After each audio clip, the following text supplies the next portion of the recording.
I can still hear my son's words echoing in my mind. "You're a burden, Mother. You only deserve the scraps." That was 2 years ago, as I watched him deposit $100,000 into his mother-in-law's account right in front of me on my 65th birthday. He looked me straight in the eye through his phone screen, showing off the transfer confirmation before handing me a card with a $10 gift card inside. But before I go on, make sure you're subscribed to the channel and type in the comments, where are you watching this video from? We love to know how far our stories are reaching. I always believed the bond between a mother and son was sacred, unbreakable. At 65, I learned in the most painful way that this was just an illusion I had been feeding myself. Michael was my only son, born when I was 23. His father disappeared before he was even born, leaving me alone with a baby and debts that took me years to pay off. I was a civil servant my entire life, and I saved every last penny I could. While other women my age were updating their wardrobes traveling or allowing themselves small luxuries, I invested everything in Michael. Private school English courses, a foreign exchange program, as a teenager medical school without a single loan. I lived in a modest apartment in a Midwestern city. I drove the same car for 15 years and rarely bought new clothes. All so my son could have the best, and he did. Michael graduated with honors and specialized in neurosurgery, with my money paying for every tuition bill, every textbook, every instrument. When he returned from his specialization, he was a different man. He met Jessica, the daughter of an influential businessman, and started moving in social circles I could never access. At first, Jessica was polite to me. She would smile during Sunday lunches and bring small gifts on special occasions, but her smile never reached her eyes. "You really should update that look," she'd say, sizing up my simple clothes. "Michael now socializes with important people." Michael's visits became drastically rarer after the wedding.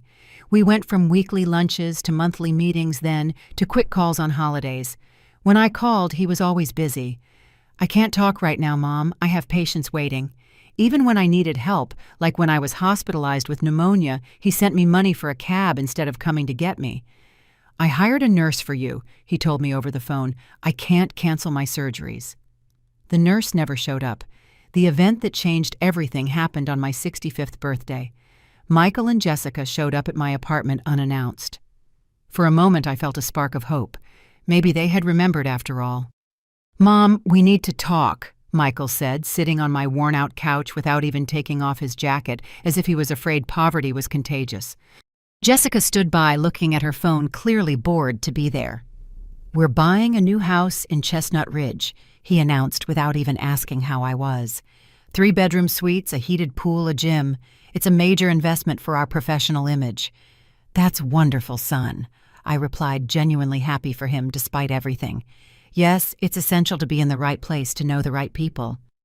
Jessica finally spoke, looking up from her phone. "My mother has been guiding us on that. She knows everyone who matters in this city." Michael took out his phone and turned the screen towards me. "I just transferred $100,000 to Linda, Jessica's mother. A small thank you for everything she's done for us." I was paralyzed. $100,000, more than I could save in 5 whole years of work. "How generous of you," I managed to say, my voice trembling. "It's the least we could do," Jessica replied with disdain.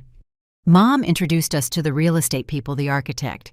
She organized dinners with important neighbors. She understands social connections networking, unlike someone who only knows the life of a civil servant. Michael didn't just fail to defend me. He nodded in agreement with every humiliating word. "Linda has vision, Mom. She knows how to build strategic relationships." Then, as if remembering something trivial, he pulled a small envelope from his pocket. "For you," he said, holding it out to me. "Happy birthday. It's for the scraps." The air left my lungs. Scraps. Me, who sacrificed everything for him, only deserved scraps. My hands trembled as I took the envelope. The world seemed to spin around me as I opened it. It was a $10 gift card for a department store. $10 while his mother-in-law received $100,000. "I thought you could buy yourself something to look more presentable," Michael added, critically eyeing my simple blouse. "Whenever we go to an event, I'm embarrassed by your outdated appearance." The words hit me like a slap. I thanked him mechanically, holding back tears. "Michael, we have to go," Jessica said, looking at her watch. "We have the cocktail party at the Smith's house at 8. "Yes, of course." He stood up hastily. "Oh, Mom, I've been thinking. This apartment is too big for you alone. 2 bedrooms, what for? You could sell it, buy something smaller, and use the money to, I don't know, get some plastic surgery or something." "Plastic surgery," I repeated in disbelief. "Yes, you're visibly aging. It would be good for your self-esteem. And honestly, it would also be better for me when I have to introduce you to someone important." Jessica smiled for the first time during the visit. "I know an excellent clinic that accepts patients of your age. It's in a neighborhood further out, but I'm sure you wouldn't mind the location considering the discount. And there are also those retirement communities," Michael continued as if talking about the weather. "They're practical. You wouldn't have to worry about anything. You'd have company of your own status." "My status?" I asked, feeling something break inside me. "Simple people, retired civil servants, people you have more in common with." He glanced at his watch. "We really have to go. Think about what I said. Okay, this apartment is a waste." Before leaving, he paused at the door. "Oh, and Mom, next time you need something, call my secretary, okay? My phone gets filled with important notifications, and sometimes your messages end up distracting me from urgent matters." After they left, I collapsed onto the couch staring at the $10 gift card in one hand and the weight of decades of despised sacrifice in the other. The tears came uncontrollably. That night marked the end of the mother. Michael knew the woman who accepted everything, who made herself small so he could shine, who swallowed insults with a smile. In her place, a version of me I had never known was born a woman who finally saw her own worth. I didn't sleep that night. Between tears of humiliation and rage, I spent hours analyzing every moment of my life where I put Michael's needs above my own. Every promotion I turned down because it would require frequent travel, every relationship I abandoned because Michael needed my exclusive attention, every dream postponed indefinitely. And for what? To raise a son who looked at me as if I were a walking embarrassment, who transferred $100,000 to his mother-in-law while giving me a $10 gift card, who suggested I get plastic surgery so I wouldn't embarrass him. The next morning, with my eyes still swollen, I made the first decision of my new life. I opened my laptop and logged into my bank's app. On the screen, my account balance read $800,000. Michael had no idea how much I had saved. For years, I lied about my financial situation, partly because I didn't want him to know I could help him even more, which he would certainly demand, and partly because I learned early on that when people think you have money, they start treating you differently. As a high-ranking civil servant, my salary was comfortable, especially for someone with frugal habits like mine. But to Michael, I was just a retired government employee, a category he obviously despised, as he made clear by suggesting I should live with people of my status. I transferred $50,000 to my checking account and scheduled a consultation with an investment advisor for the next day. It was time to make my money work for me, not for my ungrateful son. In the following days, I dove into a world that had always been within my reach, but which I had never explored. I reorganized my investments, diversified my portfolio, and studied personal finance. At night, I watched videos on financial education, read books, and participated in webinars. My mind, always sharp but underused in recent years, absorbed knowledge with an insatiable thirst. Michael called 3 times during that period. The first time he wanted to know if I had considered his suggestions. The second time he needed me to co-sign some papers for a loan for medical equipment. The third time he wanted me to watch his house during a trip. "That won't be possible, Michael," I replied to his last request. "I have commitments." The silence on the other end of the line was telling. My son was not used to hearing no from me. "Commitments, you barely leave the house." "Things change, son." He laughed in that condescending way he had adopted since marrying Jessica. "Let me guess, bingo with the neighbors, or is it a special soap opera night?" I let the insult pass without comment. "I have important meetings." "Meetings, you with whom?" "With people of my status," I replied, using his own words against him. He was silent for a moment. "Look, if you're upset about that conversation about the apartment." "I'm not upset, Michael. I'm busy. Have a good trip." I hung up before he could say anything else. It was the first time in decades that I had ended a conversation with my son on my own terms. The following month, I didn't answer his calls. He left increasingly irritated messages. "Mom, we need those papers signed. Why aren't you answering? This is childish of you." When I finally called him back, it was to tell him I wouldn't co-sign any loan. "You've always been my co-signer," he protested indignantly. "And I'm still paying for a loan you stopped honoring in 2018, I replied calmly. "I'm not going to compromise my retirement with more of your debts." "What are you talking about? What retirement? You barely have enough to survive." "I have more than you can imagine. Michael and I intend to enjoy what I've achieved." He was silent for a few seconds. "You have money saved, and you never told me while I was killing myself, working to build my career." The audacity left me momentarily speechless. This was the man whose entire education I had financed, whose apartment I had helped buy, whose first office I had furnished. "Who paid for your medical degree, Michael? Your exchange program, your specialization?" "That was your obligation," he replied, as if I had mentioned something as trivial as buying diapers for a baby. "I was your son, your investment, and now that I'm finally reaping the rewards of my effort, you come to me with this petty conversation about money." I took a deep breath containing the rage that threatened to consume me. "I'm not going to argue with you, Michael. My decision is final. I won't be a co-signer for anything else." "You're going to regret this," he threatened, his voice cold. "When you're sick and alone, don't come begging for my help." "Like when I had pneumonia and you sent money for a cab instead of visiting me?" I asked softly. He hung up on me. 3 months after the birthday incident, I already had a clear plan. My investments were performing exceptionally well. I hired a personal trainer to improve my health, a style consultant to revamp my wardrobe, and a real estate agent to find my dream home. "I want something that makes a statement," I explained to the agent.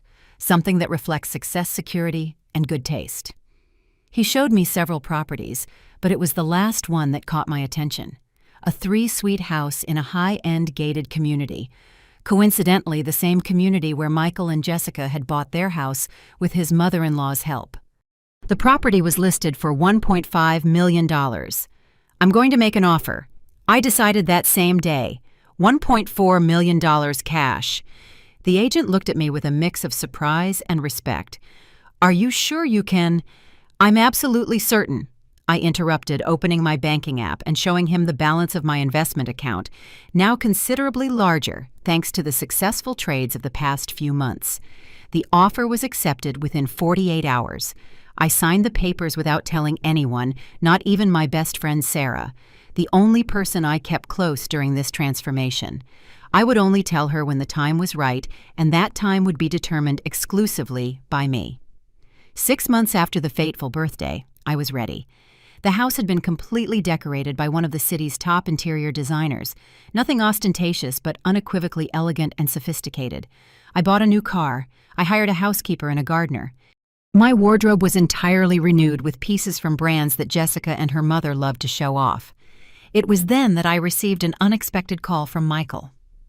"Mom, we need to talk about the apartment," he said without even bothering to ask how I was. "I found an interested buyer." "A buyer for my apartment?" I asked, genuinely confused. "Yes. Remember we talked about that, about selling and buying something smaller. Well, I have a colleague who's looking for a property in that area for investment. He offered a reasonable price considering the apartment's condition." The audacity was breathtaking. "And may I ask what this reasonable price would be?" $200,000. It's a good deal considering the building has no elevator and the paint is peeling. The apartment was easily worth $450,000, even needing some renovations. Michael was trying to blatantly rob me. "I'm not interested in selling, Michael."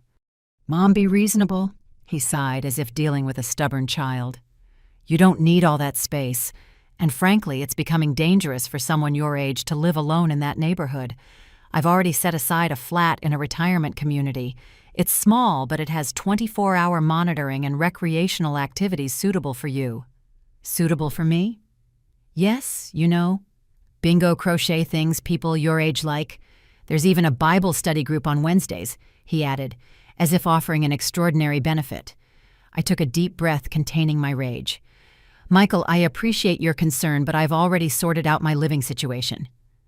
What do you mean? He asked, clearly annoyed by the turn of the conversation. I moved. You moved where? Why didn't you consult me? I didn't know I needed your permission to decide where to live, son, I replied calmly. It's not a matter of permission, it's a matter of common sense. You're 65, living on a pension, and making major decisions without consulting anyone. So where did you move to, anyway? To Chestnut Ridge. The silence on the other end of the line was absolute. Chestnut Ridge was the exact community where he and Jessica had recently bought their house, the most exclusive and expensive in the city. Is this some kind of sick joke? He finally asked, his voice tense. No, son. I bought the house at number 38. By the way, I heard you're at number 24. We'll be neighbors. With what money? He nearly shouted. With my money, Michael. Money I saved for decades while you treated me like a second-class citizen. That's impossible. You never had that kind of money. You're lying to provoke me. Why don't you come over for coffee tomorrow and see for yourself? I suggested, keeping my voice calm. 4 p.m. would be convenient. Bring Jessica if you like, and your mother-in-law too. I'm sure Linda would love to see my new house. I hung up feeling a satisfaction I hadn't experienced in years. The seed was planted. Now I just had to wait for the harvest.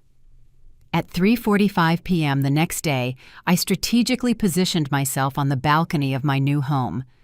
I wanted to watch their arrival to capture the exact moment reality would hit them. I was wearing a navy blue silk outfit, discreet but visibly expensive jewelry, and my hair, now in a modern cut that highlighted my natural gray, was impeccable. At 4:03 p.m., Michael's car pulled through the gate that the security guard opened after my prior authorization. I saw his confused look through the windshield as he drove slowly down the elegant street looking for number 38. When he finally stopped in front of my house, his expression was priceless, a mixture of shock, disbelief, and something that looked almost like fear. Michael got out first, staring at the 3-story mansion with its meticulously manicured gardens as if it were an apparition. Jessica got out next, whispering something in his ear while pointing at details of the property. To my satisfaction, Linda, the mother-in-law who had received the $100,000, was in the back seat, her face contorted in an expression that could only be described as pure envy. "Mom!" Michael called out, still standing by the car as if afraid to get any closer.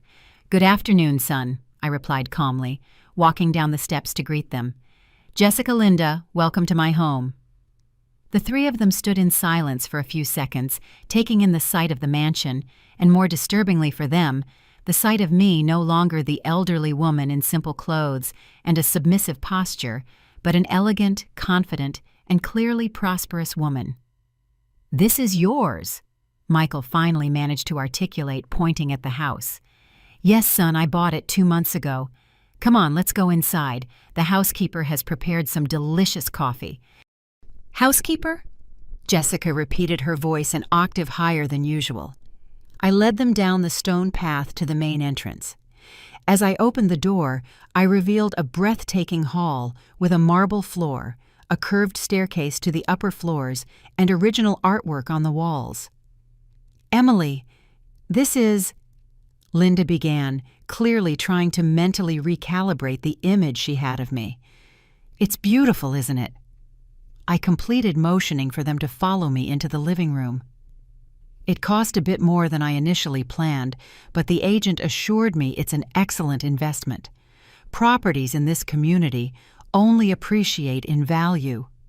Michael looked around as if he were in a fever dream. "Mom, I don't understand. Where did the money for this come from?" "From the same place everything in your life came from, Michael, from my work." "But this must have cost $1,400,000, I informed him calmly. "I paid in cash." Michael nearly tripped over his own feet.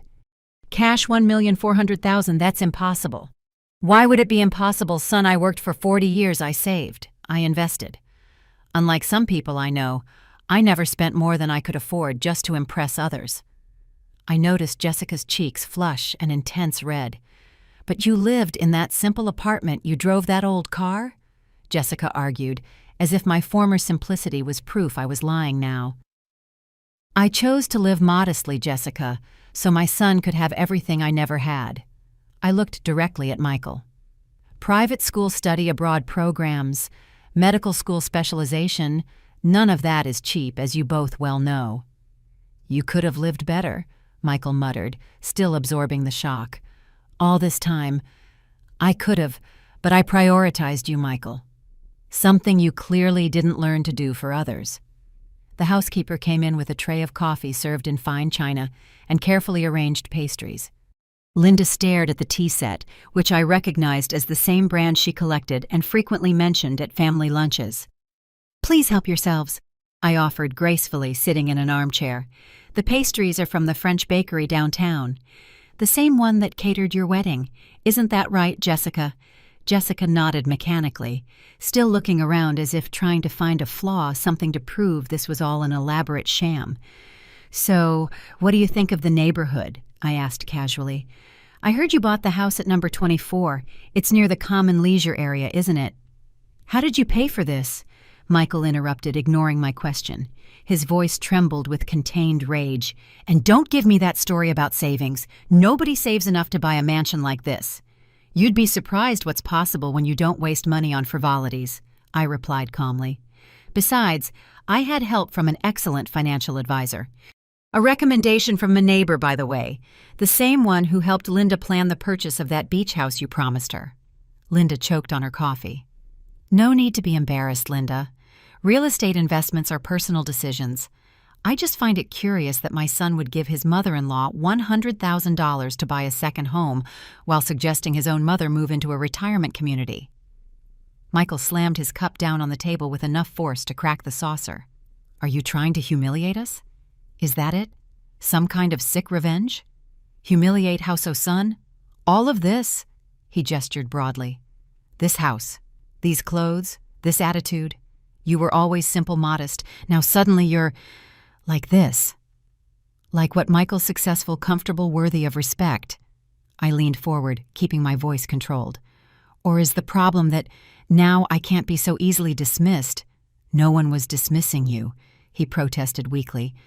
"No, you could sell the apartment and get plastic surgery. Consider a community for people of your status. Call my secretary. Your messages distract me from important matters." "Is that not dismissing someone, Michael?" "What is it then?" Jessica intervened, trying to de-escalate the situation. "Emily, we were just thinking of your well-being. A smaller place would be easier for you to take care of alone. And now I don't need to take care of anything alone, Jessica. I have a housekeeper, a gardener, and a security system better than yours, all paid for with my money. The same money that financed the successful career of my ungrateful son." Linda, who had been watching the standoff in silence, finally spoke. "You saved money while living like a humble person. Why? Why not? Money doesn't need to be flaunted to have value, Linda. It needs to guarantee security, comfort, independence. Things I've discovered are far more important than appearances." Michael stood up abruptly. "We have to go. You obviously planned all this to humiliate us." "No, son. I planned this to show my worth. To myself, first and foremost." I paused, watching him tremble with rage. "And I must say, it's working beautifully." Jessica hesitated, torn between following her husband and continuing to watch the spectacle of my transformation. "You don't have to leave," I said softly. "I haven't even shown you the upstairs. I have a guest suite I prepared with you in mind for when you wanted to spend the night." The irony was not lost on them. It was exactly the kind of comment they would make. A false offer of hospitality that we both knew would never be accepted.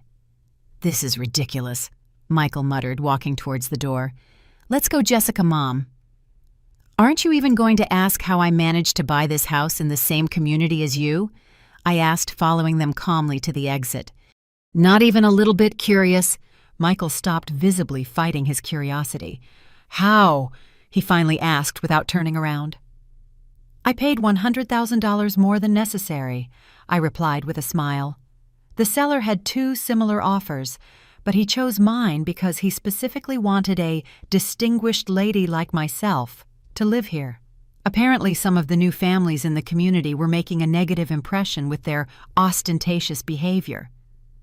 Michael turned around slowly, his face contorted with rage. Are you implying that— I'm not implying anything, son. I'm just sharing a fun fact. Linda cleared her throat, clearly uncomfortable. I think it's best we go. Emily, thank you for the coffee. The pleasure was all mine, Linda. We should schedule lunch sometime. I can recommend an excellent financial advisor if you're still interested in that beach house. Her face turned red. From anger or embarrassment, I wasn't sure. Probably both. After they left, I watched from the window as they argued heatedly in the car. Michael was gesturing furiously. Jessica seemed to be trying to calm him down, and Linda kept her gaze fixed on my house, her expression unreadable. I smiled, feeling a satisfaction I hadn't felt in decades. The seed of discomfort was planted. Now I just had to wait for it to grow. I didn't have to wait long. 3 days later, Michael showed up alone, unannounced. He had deep dark circles under his eyes. His hair was disheveled, an unusual sight for someone so obsessed with appearances. "Can we talk?" he asked, his voice devoid of its usual arrogance. I invited him in, leading him to the study this time.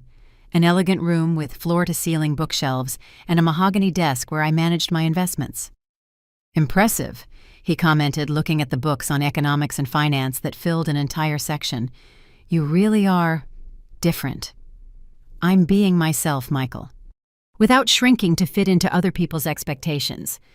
He sat down in the leather armchair across from my desk, looking strangely small. "Why did you never tell me about the money? Why should I have? Did you show any genuine interest in my life in recent years?" "I always cared about you," he protested weakly. "Caring is not the same as respect, son. You cared for me the way you would care for a child or a pet. Something to be looked after, not someone to be valued." He stared at his own hands for a long moment. "How much do you have exactly?" I laughed humorlessly. "Is that what you came to ask after all this?" "No, I'm trying to understand." "You bought a house for almost $300,000 in cash. How— Actually, I still have about $600,000 invested aside from this house and my full pension as a career civil servant." Michael turned visibly pale. $2 million in assets. You have $2 million in assets. Approximately. Why does that change anything? It changes everything. He almost shouted, jumping to his feet. You could have helped us with the house, with the new office, with the equipment. Instead, you kept it all for yourself while you let us struggle alone. The audacity was so stunning that I was momentarily speechless. This was the man whose entire education I had financed, whose apartment I had helped buy, whose first office I had furnished. "Struggle alone," I finally repeated. "Michael, I paid for your private school for 15 years. I paid for your medical degree in full. I paid for your specialization in the United States. I gave you the down payment for your first apartment. I furnished your first office. When exactly did you struggle alone?" "That was at the beginning.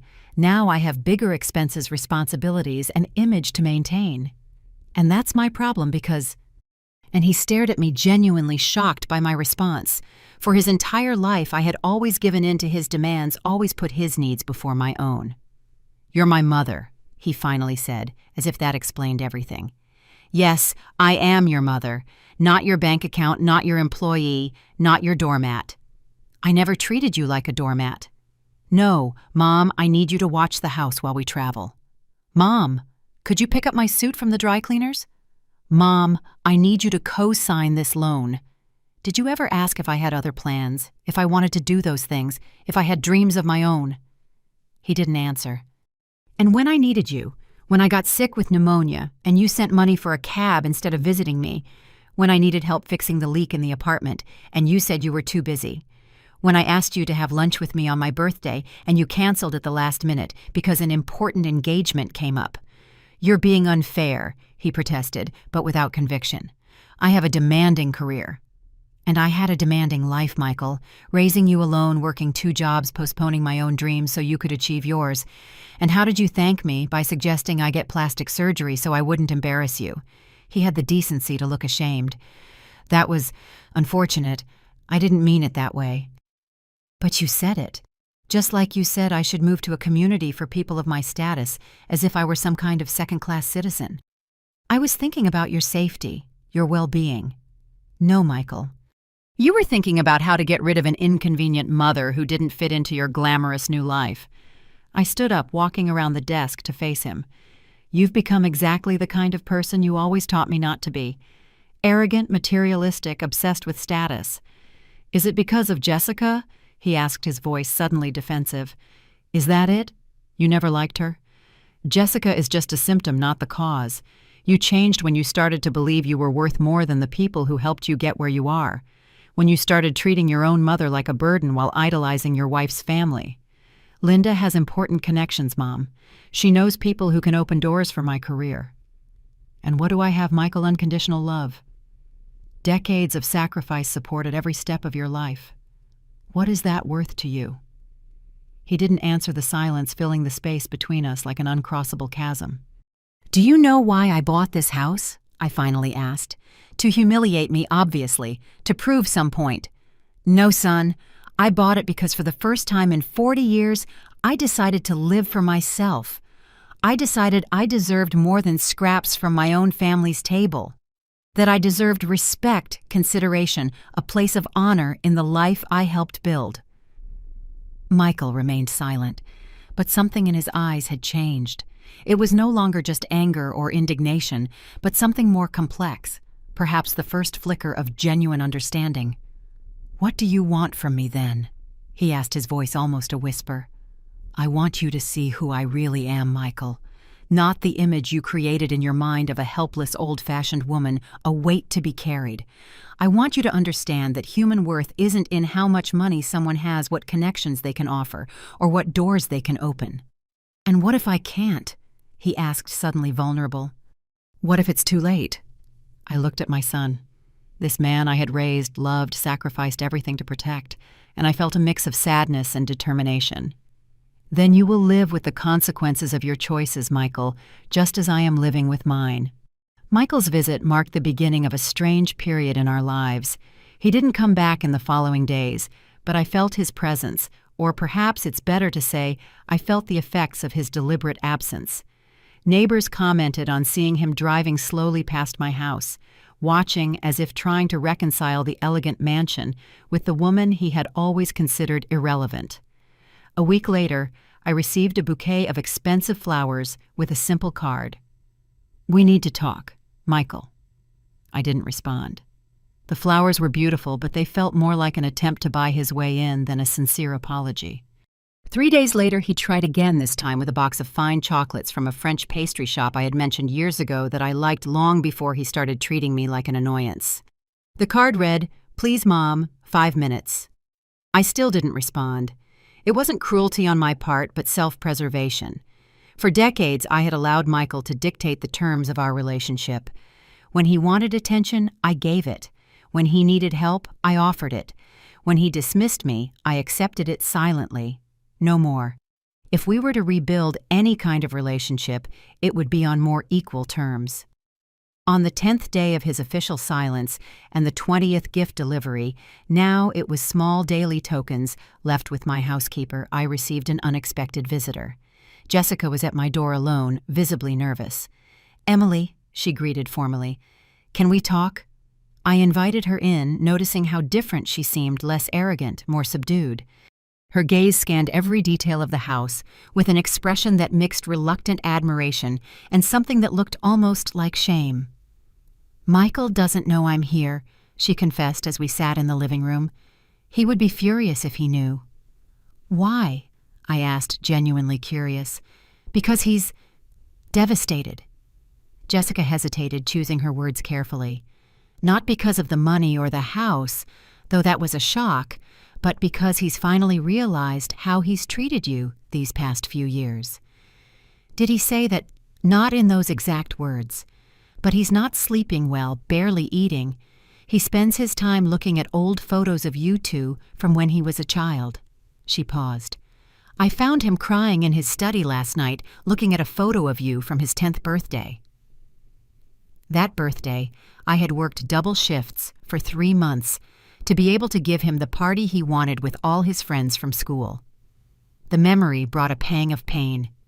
Michael is a proud man, Jessica continued, maybe too proud. He doesn't know how to apologize, especially when he knows what he did is unforgivable.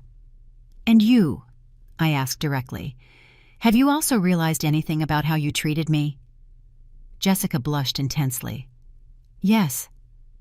I was horrible to you, Emily.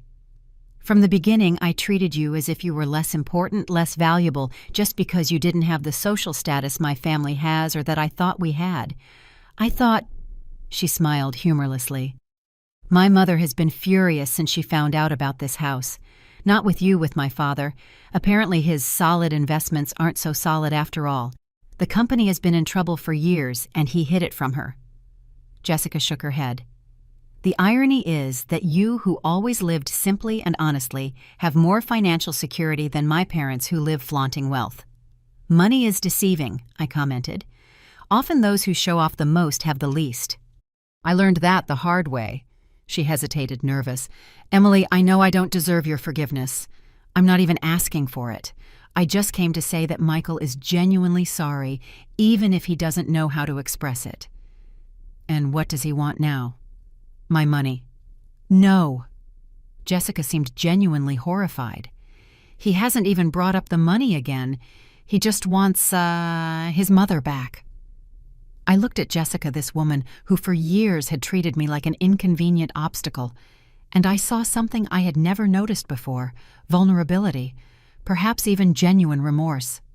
You can tell Michael I'm willing to talk, I said finally, but not here, on neutral ground. He'll be so relieved. Thank you, Emily. As she was leaving, I asked one last question. Jessica, why are you doing this? Did Michael ask you to come? She turned her eyes suddenly moist. No, I'm doing this because for 2 weeks I haven't recognized my husband. Because he doesn't smile, he doesn't sleep, he barely eats. Because he looks at old photos and mutters, how could I have done this to her? Because... She hesitated, swallowing hard. Why? I pressed gently. Because I'm pregnant, 3 months along, and I don't want my child to grow up thinking it's acceptable to treat people the way we treated you. The news hit me like a lightning bolt. I was going to be a grandmother. A grandson or granddaughter was on the way. A new life that was not to blame for the mistakes of the past. Congratulations, Jessica. I managed to say, my voice softer than I intended. Thank you. We haven't told anyone yet, not even my mother. She smiled sadly. We wanted you to be the first to know, but then all this happened. After Jessica left, I sat alone on the balcony, absorbing the news. A grandchild, a new generation, a chance perhaps to do things differently. 2 days later, I met Michael at a neutral cafe downtown, as we had agreed. He was already there when I arrived, sitting at a discreet table in the corner. He looked like he had aged years in just a few weeks. Deep, dark circles, worry lines that weren't there before the slumped posture of someone carrying an invisible weight. Mom. He stood up as I approached, his voice trembling. Thank you for coming. Michael, I greeted, sitting across from him. He watched me for a moment, as if seeing me for the first time in years. You look different. Not just the clothes or the hair. It's something else. It's called self-esteem, son. I've discovered it's an excellent accessory. He smiled faintly. The first genuine smile I had seen on his face in a long time. Did you always have that sharpness, that biting humor? Always. You just never paid attention. The smile vanished. You're right. I didn't pay attention to a lot of things. An uncomfortable silence settled between us. Michael nervously stirred his coffee cup, avoiding my gaze. Jessica told me about the baby, I said, finally breaking the silence. He looked up, surprised. She went to see you. Yes, she was worried about you. She shouldn't have. She did what you should have done a long time ago, Michael. She acknowledged her mistakes and apologized. He lowered his head, ashamed. I didn't know where to start, what to say, how to explain something that I don't even fully understand myself. How about starting at the beginning, I suggested. Why, Michael? Why did you start treating me like a burden, an embarrassment? Did I do something to deserve that? He took a deep breath, his eyes moist. No, you did nothing but everything for me. He paused, visibly struggling to find the words. I think it started when I met Jessica and her family. They had everything I always wanted. Status connections, a certain social gloss. For the first time, I was being accepted into circles that always seemed unattainable. And I didn't fit into that new image, I completed. It wasn't you, he insisted, then corrected himself. Well, it was, but not in the way you think. I was ashamed, yes, but not of you per se. I was ashamed of my origins, of our struggle, of our history of hardship. Our history of overcoming, you mean? Yes, but I didn't see it that way at the time. I could only see the contrast between the life we had and the life Jessica's family always had. And the more they accepted me, the more I felt I needed to distance myself from my past, from my simplicity. From me. He nodded, a tear finally escaping. From the person who loved me most, who sacrificed everything for me. I was a monster, Mom. Yes, you were, I agreed bluntly. You treated me as if I were less than nothing, as if all my sacrifices were worthless compared to your mother-in-law's important last name or your father-in-law's connections. I know, he whispered, another tear rolling down his cheek. And I don't know if I can ever forgive myself for it. It's not about your forgiveness, Michael. It's about mine, and I'm not sure I can give it yet. He looked up, frightened. You can't forgive me. I didn't say that. I said I'm not sure.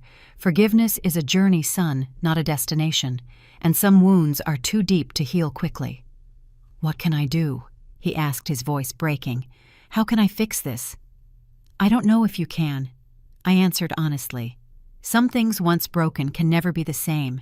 We can glue the pieces back together, but the cracks will always be there. So there's no hope for us. I didn't say that. I said we won't be what we were before. Maybe we can be something different, something new. Based on mutual respect, not on obligation or guilt. Michael nodded slowly, absorbing my words. Jessica said you were going to be the first to know about the baby if things were different. Yes, she mentioned that. You're going to be a grandmother, he said, almost as if testing the words. Yes, I am. I paused carefully, considering what I would say next. And what kind of grandmother will I be, Michael? The one you visit on holidays, out of obligation. The one who gets occasional photos but is never truly included, or a real presence in this child's life. I want you to be a part of his or her life, for real. Wanting is easy, Michael. Acting on that desire is the hard part. He extended a hesitant hand across the table in a gesture of supplication. Can we try, please, not for what I did or didn't do, but for what we can be from here on out? I looked at that hand, the same hand I had held when he took his first steps, the same hand I had kissed when he graduated, the same hand he had snatched away from mine so many times recently. Slowly I placed my hand on his. We'll try, I finally agreed. Not for you, not for me, but for this child who is coming. He or she deserves to know their grandmother, the real grandmother, not the caricature you created in your mind. Michael squeezed my hand, tears now flowing freely. Thank you, Mom. I'm going to try to be better for you, for my child, for everyone. Don't try, I replied firmly. Be. There's a difference. In the months that followed our conversation at the cafe, I witnessed a gradual transformation in Michael. The changes began subtly. More frequent texts asking how I was, genuine invitations to lunch and dinner, small gestures that showed consideration. It wasn't a perfect process. There were setbacks, moments when the old Michael would resurface, like when he automatically assumed I would be available to house sit for them during a work trip, or when a condescending comment about my newfound sophistication slipped out. But unlike before, he now noticed his mistakes, apologized, and tried to do better. Jessica, surprisingly, was instrumental in this evolution. As her pregnancy progressed, she seemed more and more determined to build a genuine relationship with me. It started with small invitations to help her choose colors for the baby's room, to accompany her to prenatal appointments when Michael couldn't. "I know I don't deserve your generosity," she told me during one of these outings, "but thank you for giving me a second chance." Linda, the mother-in-law, who had received the $100,000 while I got a $10 gift card, remained distant for some time. When we finally met again at a lunch at Michael and Jessica's house, she seemed like a more subdued version of herself. "Your house is truly impressive, Emily," she commented during the meal, visibly uncomfortable. "Jessica told me you have a remarkable collection of contemporary art." "I do," I replied calmly. "I started collecting a few months ago. I discovered I have a natural eye for it." "Impressive," she murmured, clearly struggling to reconcile the image she had of me with the reality now before her. Michael watched our interaction with visible anxiety. "Mom is much more than any of us ever imagined," he said in a rare moment of public defense. "She always was."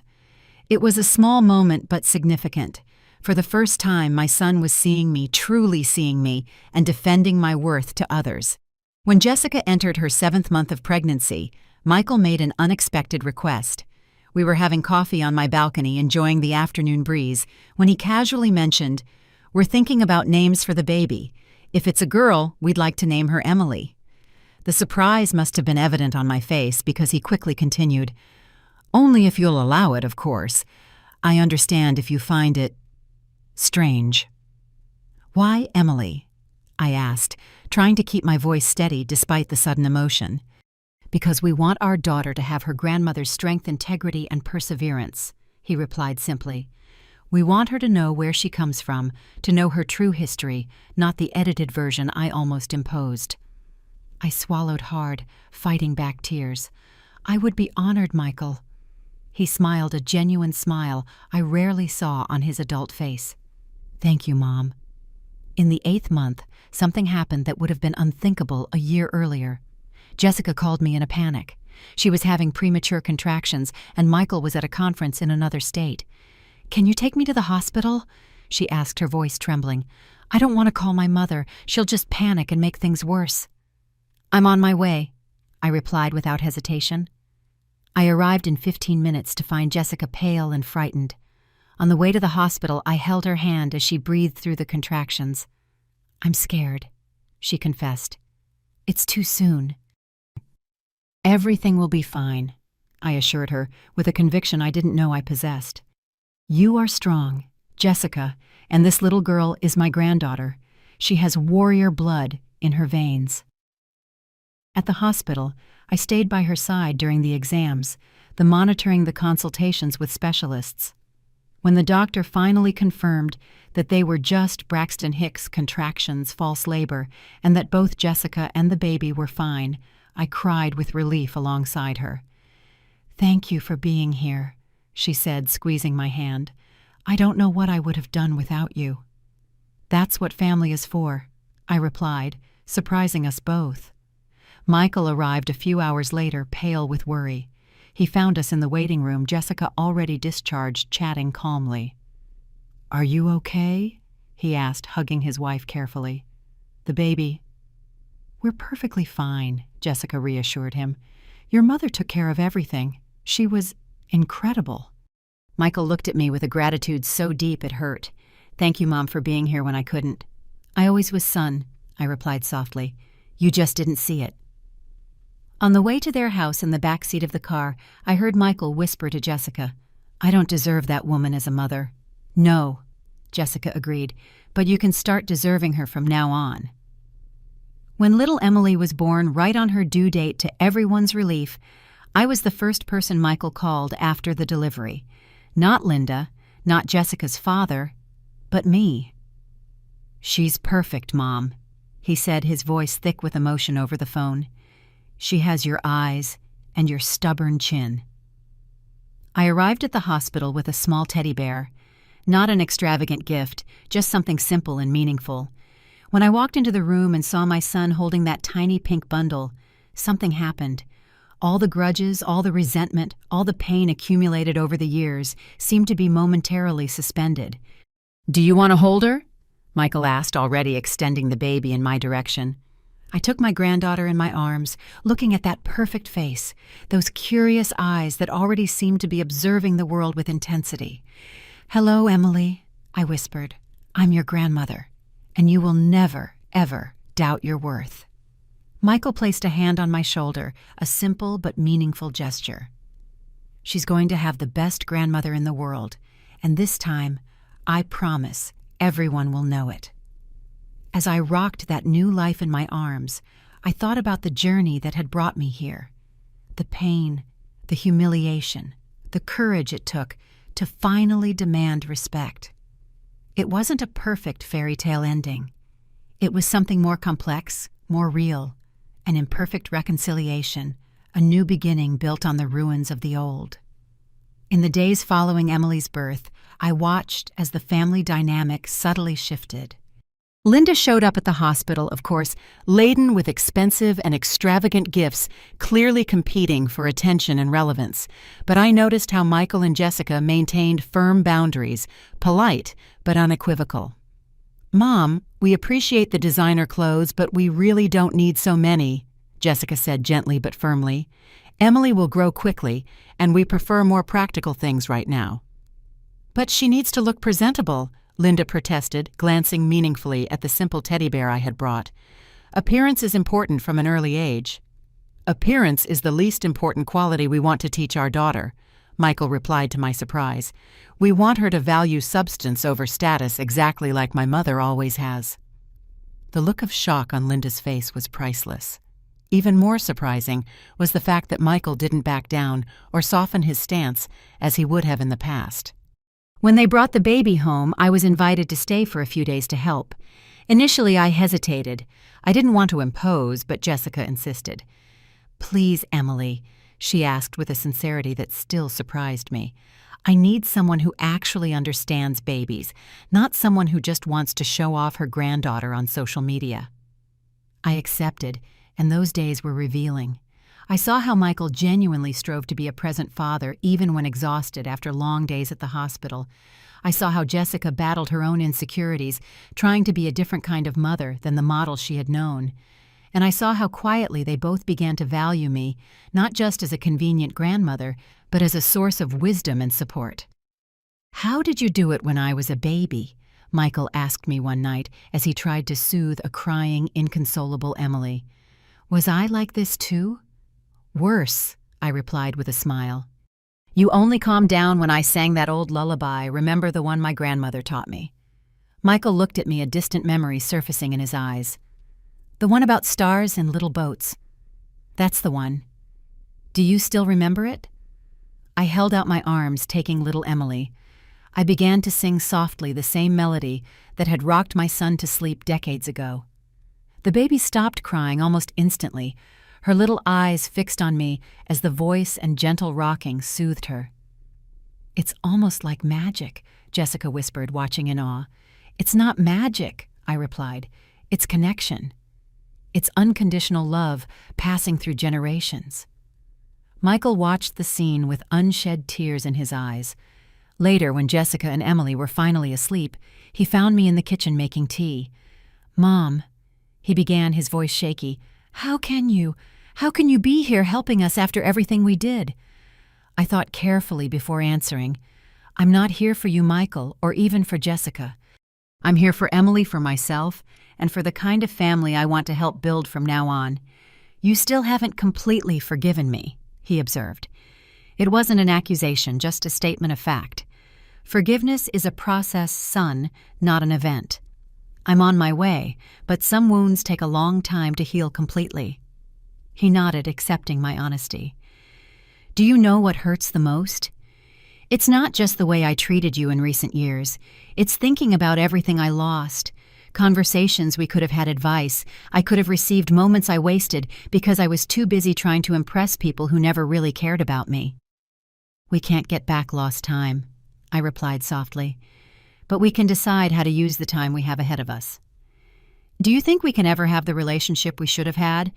I looked at my son, not the arrogant neurosurgeon who had humiliated me on my birthday, but the vulnerable, repentant man who was trying to find his way back. No, I answered honestly. We can't have the relationship we should have had, but we can build something new, something based on who we are now, not who we were before. He absorbed my words in silence, finally nodding. Thank you for not giving up on me, Mom, even when I deserved it. Mothers don't give up, Michael, even when they should.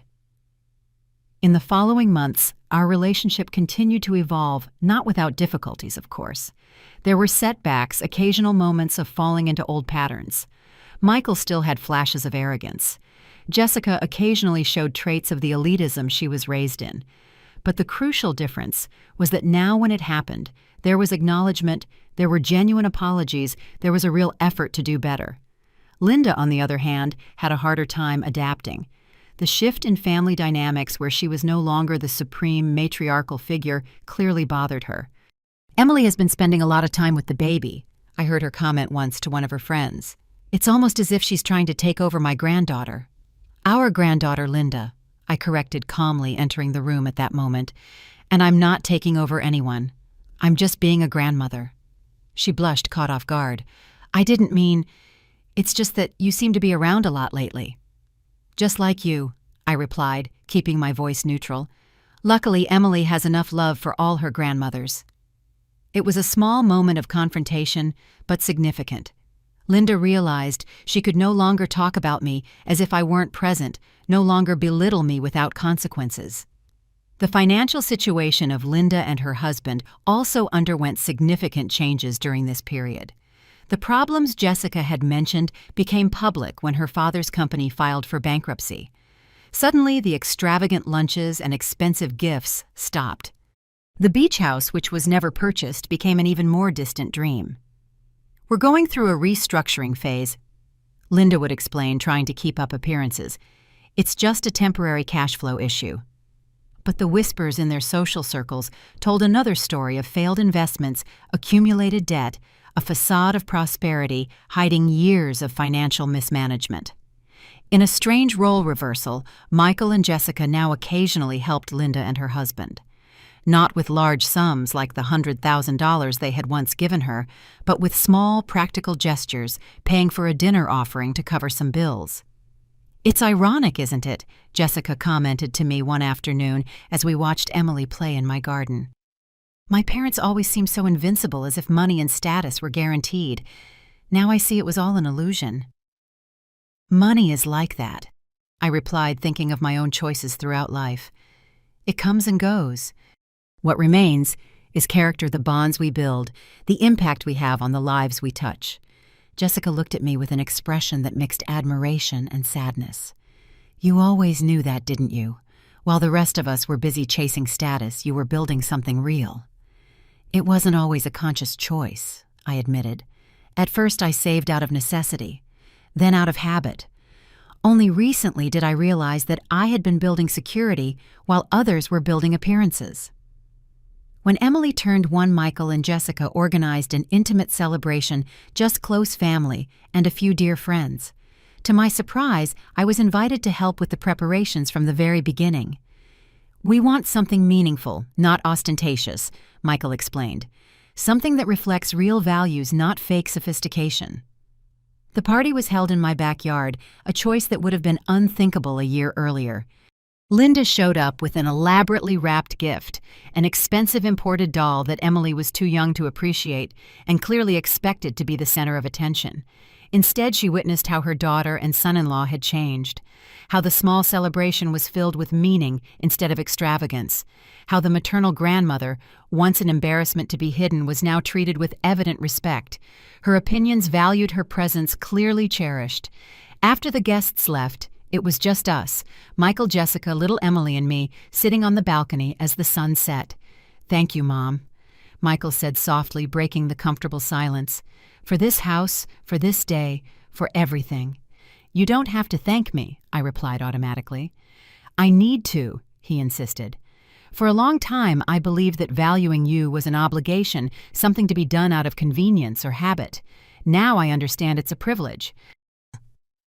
Jessica, holding a sleeping Emily, nodded in agreement. I hope that one day our daughter will look at me with the same respect Michael is learning to have for you, that she'll see value beyond appearances, substance beyond status. She will, I assured them, because you are teaching her that every day with your choices, with your actions. As I watched my family, this new version of my family rebuilt from the ashes of disappointment and resentment, I felt a strange sense of peace. It wasn't a perfect ending. Michael still had a long way to go to prove the consistency of his remorse. Jessica still struggled against the distorted values she was raised with.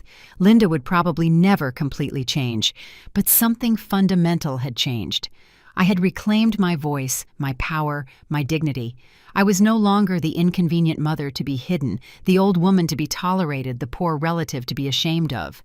I was Emily, a woman of worth, deserving of respect, capable of setting boundaries and defending her own value. And my granddaughter, little Emily, would grow up knowing that. She would grow up seeing her grandmother as an example of strength, not as a footnote in the family history. She would grow up understanding that real value comes from character, not from a bank account. That respect is earned through actions, not appearances. A year and a half after Emily's birth, my life had found a new balance. My relationship with Michael and Jessica continued to evolve, still imperfect, still with occasional moments of tension, but unequivocally better. Little Emily, now babbling her first words and taking wobbly steps, became a constant presence in my house. Michael and Jessica brought her over regularly, often leaving her with me while they ran errands. "Are you sure you don't mind?" Jessica would always ask, even knowing the answer. "Mind, these are my favorite moments of the week," I would honestly reply. The relationship between Michael and Linda, on the other hand, had become noticeably more distant. Not because of my influence, I never asked or suggested he distance himself from his mother-in-law, but as a natural consequence of the changes in his own perspective. "She still makes dismissive comments about your simplicity," he told me one afternoon, clearly irritated after a lunch at his in-laws' house, as if living without ostentation is some kind of moral failing. "Linda is a product of her upbringing, just like all of us," I replied, trying to maintain perspective. "She measures worth by what can be displayed, not by what truly matters." "Even so, I don't need to expose my daughter to those values," he said firmly. "Emily deserves better." It was in this context that I received an unexpected visit. I was at home organizing photo albums of little Emily when the housekeeper announced, "Miss Linda is here, ma'am. She says she needs to speak with you urgently." Surprised, I authorized her entry. Linda appeared in the living room doorway, clearly uncomfortable, looking older than the last time I had seen her. Her usual air of superiority had been replaced by something that looked almost like humility. "Emily," she greeted formally. "I hope I'm not interrupting." "Not at all," I replied, gesturing for her to sit. "Would you like some coffee?" She nodded, visibly nervous. While we waited for the housekeeper to bring the coffee, a tense silence hung between us. Linda looked around, taking in the details of my living room. The elegant but not ostentatious furniture, the carefully selected art, the atmosphere of quiet prosperity. "You have a beautiful home," she finally commented. "Cozy, yet sophisticated." "Thank you," I replied, genuinely surprised by the compliment. The coffee arrived, and after a few moments of superficial conversation, Linda finally got to the reason for her visit. "I came to ask for your help," she said abruptly, clearly forcing the words out. "And I know I have no right to ask this given how things were in the past." I waited in silence, giving her space to continue. "My husband's financial situation has worsened significantly," she explained, her eyes fixed on her coffee cup. "The company went bankrupt. We're selling the house to pay off debts, and I don't know what to do." The confession clearly cost her a great deal. For a woman who had built her entire identity around social status and the appearance of wealth, admitting financial ruin was almost like admitting moral defeat. "I'm very sorry for your situation," I replied sincerely, "but I don't see how I can help." She took a deep breath as if gathering courage. "I need advice on how to live with less, how to manage real finances, not just appearances. And I don't know anyone who has done that better than you." The irony of the situation was not lost on me. The woman who had looked down on me for my simplicity was now coming to ask for advice on how to live without ostentation. "Are you asking me for financial advice?" I asked, wanting to be sure I had understood correctly. "Yes," she confirmed, her cheeks flushed with shame.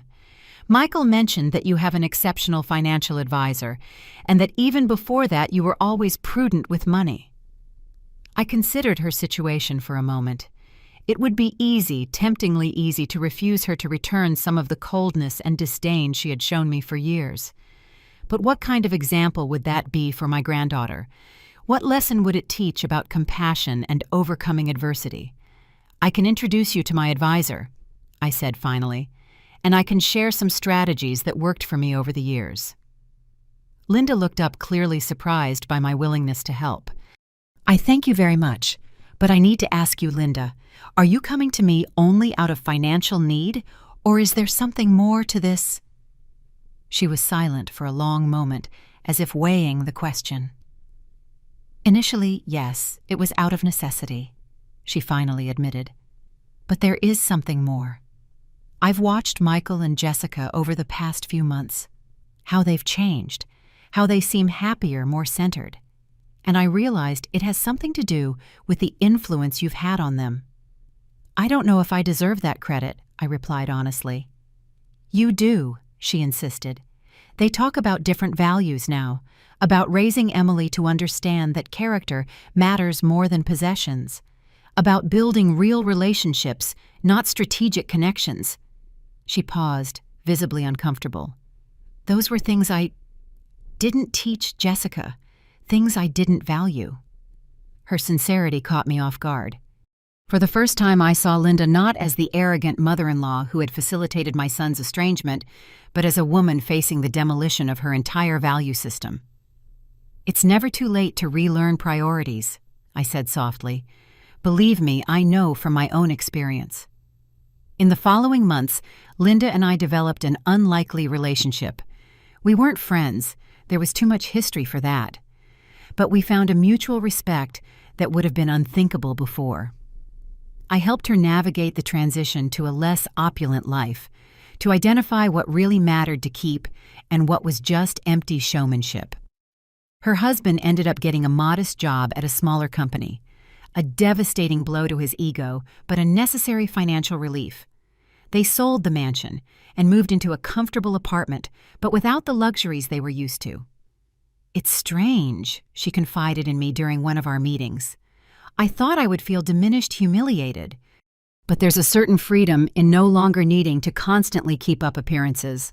Michael and Jessica watched this evolution with poorly concealed amazement. "I never thought I would see my mother and you having coffee together voluntarily," Jessica commented one afternoon. "Life has its surprises," I replied with a smile. When Emily turned 2, we celebrated again at my house. This time, Linda brought a simple gift, a children's book that she herself had read to Jessica when she was a child. The gesture, in its modest sincerity, said more than any extravagant gift could. During the party, I found Michael watching the scene thoughtfully. His daughter playing in the garden, Jessica and Linda chatting amicably with me, the few genuine guests enjoying the moment without worries of status or appearances. "What are you thinking about?" I asked, approaching him. "About how everything changed," he replied, his voice soft. "About how I almost lost all of this because of pride and superficiality. But you didn't lose it," I reminded him. "We're all here." "Thanks to you," he said, holding my hand. "Thanks to your courage to demand respect, to show your worth. And thanks to your ability to change, to admit your mistakes, to do better," I added. "Not everyone manages that." He smiled a genuine smile that I now saw frequently on his face. "I think this deserves a special celebration. Wait here." He went inside, returning moments later with a small wrapped box. "I was going to save this for Christmas, but I think this is the perfect moment." I opened the package to find a delicate white gold bracelet inside. It wasn't ostentatious or flashy, but elegant in its simplicity. I turned it in my hands, noticing an inscription on the inside. "For the woman who taught me the true value of things." "It's beautiful, Michael," I said, genuinely touched. "It didn't cost $100,000, he observed, referring to the amount he had given Linda years before, "but it has infinitely more meaning."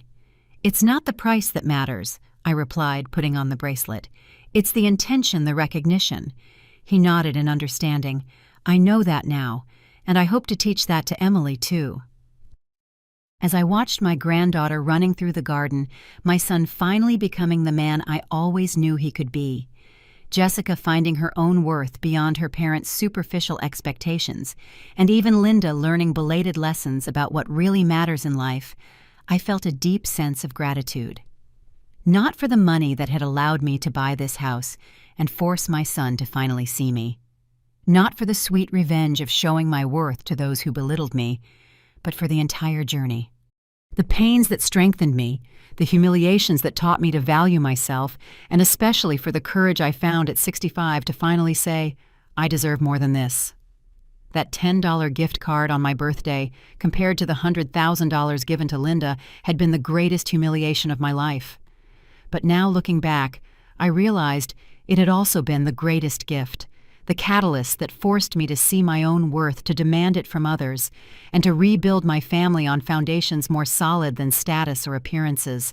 At 67, I had finally found not only external respect, but something much more precious, self-respect. And that I realized as I watched my family gathered together was the true victory, the sweetest turn of events I could have ever imagined. Now, if you liked this story, click on this next video that's appearing on your screen, because in it there's a story of betrayal and revenge like you've never seen before.